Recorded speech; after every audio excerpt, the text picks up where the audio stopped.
अस्सलाम वालेकुम दोस्तों। कहते हैं कि किसी जगह एक शख्स रहता था जिसके 3 बेटे थे। उसने अपने तीनों बेटों के नाम अब्दुल्ला रखे हुए थे। दिन गुजरते रहे हत्ता कि उस शख्स को मर्जुल मौत ने आन लिया। उसने अपने तीनों बेटों को बुलाकर वसीयत की कि अब्दुल्ला को वरासत मिलेगी, अब्दुल्ला को वरासत नहीं मिलेगी और अब्दुल्ला को वरासत मिलेगी। दोस्तों, वो शख्स खुद तो फौत हो गया, लेकिन अपने बेटों को हैरत में डाल गया कि वो कैसे फैसला करें कि किन 2 अब्दुल्ला को वरासत मिलेगी और किसी एक को वरासत नहीं मिलेगी।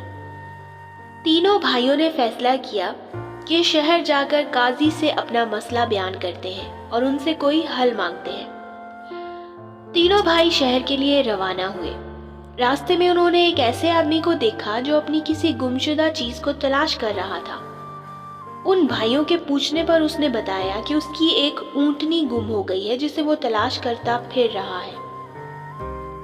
तीनों में से एक अब्दुल्ला ने पूछा, क्या तेरी ऊंटनी एक आंख से कानी थी?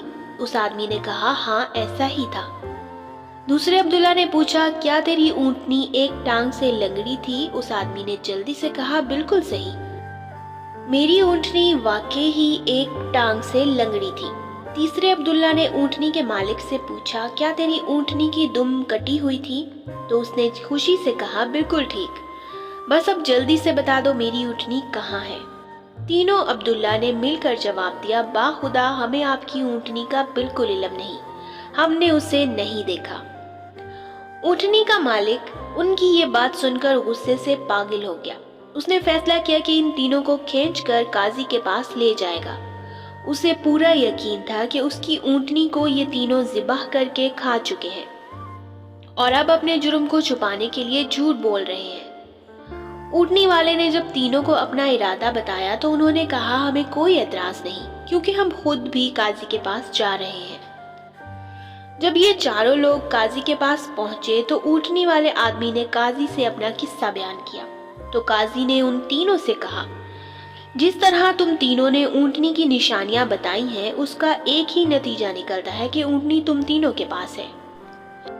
तो बेहतर यही है कि तुम अपने जुर्म का एतराफ कर लो। इस पर पहले अब्दुल्ला ने कहा, जनाबे आला, हमने ऊंटनी को नहीं देखा, हाँ अलबत्ता ऊंटनी के आसार जरूर देखे थे। जब मैंने इसे कहा कि तेरी ऊंटनी एक आंख से कानी है, तो मैंने देखा था कि रास्ते का एक तरफ का घास तो खूब चरा हुआ था, मगर दूसरी तरफ का घास वैसा ही मौजूद था। इससे यही मतलब निकला कि उस आदमी की ऊंटनी एक आंख से कानी होगी। दूसरे अब्दुल्ला ने कहा, मैंने देखा था कि रास्ते में 3 कदम तो गहरे लगे हुए थे, मगर चौथा कदम जमीन पर मामूली पड़ा हुआ था। इसका मतलब बस इतना बनता है कि ये जानवर लंगड़ा भी था। तीसरे अब्दुल्ला ने कहा, ऊंट जब राह चलते हुए अपने गोबर को गिराते हैं तो दुम से इधर उधर बिखेरते हैं, जबकि जिस राह से हम आए थे उस राह में गोबर एक ही लाइन में सीधा गिरा हुआ था, जिसका एक ही मकसद हो सकता था कि ऊंटनी की दुम कटी हुई है, जिसकी वजह से वो अपना गोबर दाएं बाएं फैला नहीं सकती थी। काजी ने बगैर किसी देर के उस आदमी की तरफ देखा और उसको कहा कि तुम जा सकते हो, तुम्हारी ऊंटनी इन लोगों के पास नहीं, ना ही इन्होंने उसे देखा है। ऊंटनी वाले आदमी के जाने के बाद उन तीनों भाइयों ने काजी से अपना किस्सा बयान किया, जिसे सुनकर काजी बहुत हैरान हुआ और उन तीनों से कहा, तुम आज की रात मेहमान खाने में ठहरो, मैं कल तुम्हें सोचकर इसका कोई हल बताऊंगा। ये तीनों भाई मेहमान खाने में जाकर ठहरे तो उन्होंने महसूस किया कि उनकी निगरानी की जा रही है। कुछ देर के बाद उनके लिए खाना लाया गया, जो गोश्त के पके हुए सालन और रोटियों पर मुश्तमिल था। पहले भाई ने देखते ही कहा कि ये सालन कुत्ते के गोश्त का बना हुआ है। दूसरे भाई ने कहा, रोटियां जिस औरत ने पकाई हैं वो हमल के साथ है और पूरे दिनों से है। तीसरे ने कहा, ये काजी अपनी माँ की नाजायज औलाद है। ये सारी बातें काजी तक पहुंच गई। उसने तीनों को दूसरे दिन अपनी अदालत में पेश कर लिया और तीनों से मुखातिब होकर कहा, तुम में से किसने कहा था कि ये कुत्ते का गोश्त बना हुआ है? पहला बोला, मैंने कहा था। काजी ने बावर्ची को बुलाकर पूछा तो उसने एतराफ किया कि पकाने के लिए घर में कुछ ना था, تو اس کو شرارت سوجی تو اس نے کتا مار کر اس کا گوشت پکایا اور ان کو کھانے کے لیے بھجوا دیا۔ قاضی نے پہلے عبداللہ سے پوچھا تمہیں کیسے پتا چلا کہ یہ گوشت کتے کا گوشت ہے؟ تو اس نے بتایا کہ گائے، بکری یا اونٹ کے گوشت کے نیچے چربی لگی ہوتی ہے، جبکہ یہ سارا گوشت چربی نما تھا جس کے نیچے کہیں کہیں گوشت لگا ہوا تھا۔ قاضی نے کہا تم وہ عبداللہ ہو جس کو اپنے باپ کے مال میں سے وراثت ملے گی۔ قاضی نے دوبارہ ان سے مخاطب ہو کر پوچھا کہ کس نے کہا تھا کہ یہ روٹیاں ایک ایسی عورت نے بنائی ہیں جو 9 ماہ کے حمل کے ساتھ ہے اور پورے دنوں سے ہے؟ دوسرا عبداللہ بولا میں ہوں جس نے یہ کہا تھا۔ قاضی نے پوچھا تمہیں ایسا کیوں لگا؟ تو وہ بولا کہ میں نے دیکھا کہ روٹیاں ایک طرف سے پھولی ہوئی اور خوب پکی ہوئی ہیں، جبکہ ایک طرف کچی اور موٹی رہ گئی تھی۔ میں نے اس سے یہی اندازہ لگایا کہ روٹیاں بنانے والی ایک ایسی خاتون ہے جس سے تکلیف کے مارے زیادہ جھکا نہیں جا رہا اور وہ سامنے کی چیز بھی نہیں دیکھ پا رہی۔ اس کا مطلب یہی بنتا تھا کہ عورت حاملہ ہے اور روٹیاں بنانے میں تکلیف محسوس کرتی رہی ہے۔ قاضی نے کہا تم وہ عبداللہ ہو جسے باپ کی وراثت میں سے حصہ ملے گا۔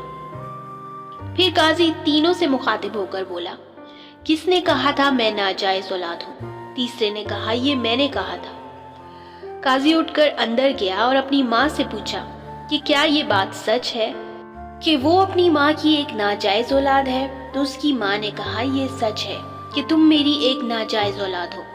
قاضی نے واپس آ کر اس تیسرے عبداللہ سے پوچھا تمہیں کیسے معلوم ہوا کہ میں اپنی والدہ کی ایک ناجائز اولاد ہوں؟